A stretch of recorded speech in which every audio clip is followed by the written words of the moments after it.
Hi, this is Dave at TSP. This video is going to guide you through the process of fitting the main adapter cable to one of these Sherco two-stroke bikes so that you can plug in one of our new Sherco ERMs. This particular bike that we're fitting it to is a 2025 model. The ERM does suit 18 through to 25 models. For the 25 model, you also need this extra short adapter because during the release of the 25 models, they did change the, I guess, the design or the size of the diagnostic plug. So on the new 25 models, they have one large diagnostic plug, whereas on the older 18 through to 24 models, they previously had two different plugs, one 2-pin and one 3-pin plug. So let's get into the installation right now. First thing we need to do is take off the seat and the tank.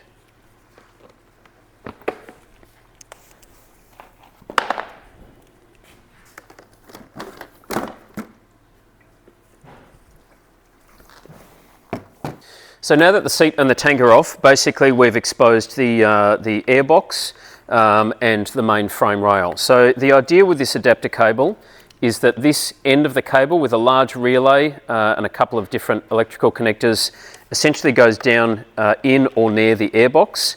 The main cable then goes above the engine along the main frame rail, and the end will come out near the speedo. And it's this plug at the end here that will allow you to connect up the ERM so that you can have the ERM powered on the handlebars. Now on the earlier 18 through to 24 models, the design around the airbox was a little bit different. So this one being a 2025 model, on this particular bike, the diagnostic plug that we need to connect to is on this side of the bike, whereas on the 18 to 24 models, it was on this side of the bike. So if you have an 18 to 24 model, the next step you need to do is take off this side cover, which is quite easy to do. There's just a couple of bolts. And then in behind the side cover, you'll see there will be two different electrical connectors held in position around about here. One of them is a 2-pin connector, one of them is a 3-pin connector. So bear that in mind when we're going through this video, because I'll reference those two connectors very shortly. So the next thing we need to do is take off the side cover and remove the air filter so that we can get down to the battery, which is essentially tucked away underneath the air filter. So on this 25 model, it's quite easy. Again, on a 25, this is how we take out the air filter. Again, it's quite easy. On the 24, from memory, you come in from above and undo a screw, like retainer, and then take the air filter out from above. But on both generations, the battery is sitting down beneath the air filter. Next, we need to take our cable and we need to identify the red and the black connectors. The red one needs to go to the positive terminal of the battery, the black one needs to go to the negative terminal of the battery, so we can now fit that. Okay, so now that we have the positive and negative connectors joined to the battery terminals, now we need to find the diagnostic port or ports on the bike. Now, as I mentioned before, on the 18 through to 24 models, there are two diagnostic connectors. One is a 3-pin and one is a 2-pin connector, and they are located over on the behind the right-hand side cover. So if you have an 18 to 24 model, take off that right-hand side cover, identify the two plugs. They're quite easy to identify, and plug each one of those in to the connectors on our ERM adapter cable. Now, if you have a 25 model, the layout is slightly different. On the 25 model, the diagnostic connector is on the left-hand side of the bike, and it's a much larger 6-pin connector. So we can unplug that now and expose it. That's it there. And on the 25 model, we take our additional adapter, plug it in to the 6-pin plug, and then we plug in the 3-pin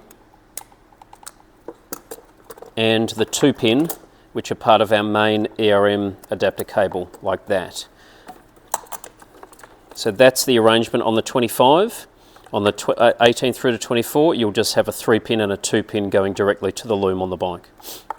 Now we'll need to use some cable ties to tuck all of this away, so just use your common sense.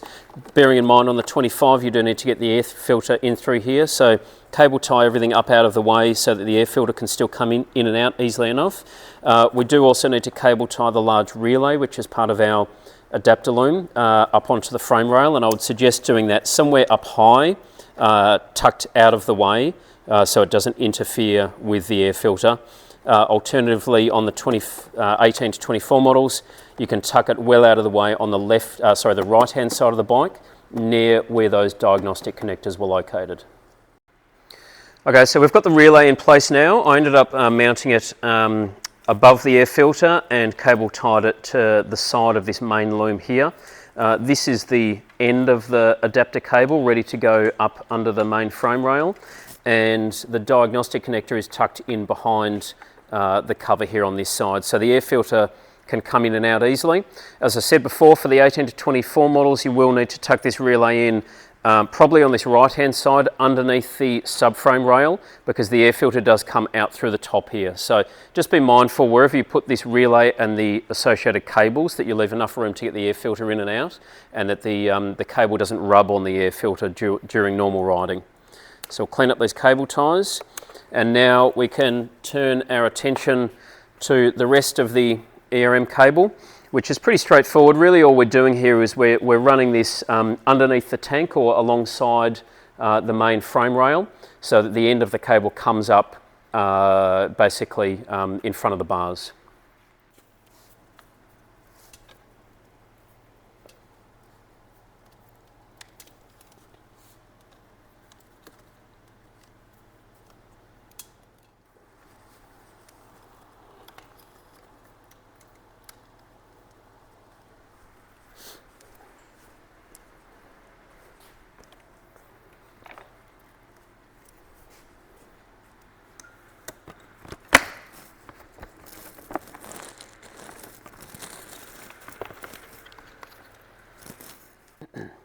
Okay, so now we've routed the adapter cable roughly underneath the main frame rail, alongside the main loom.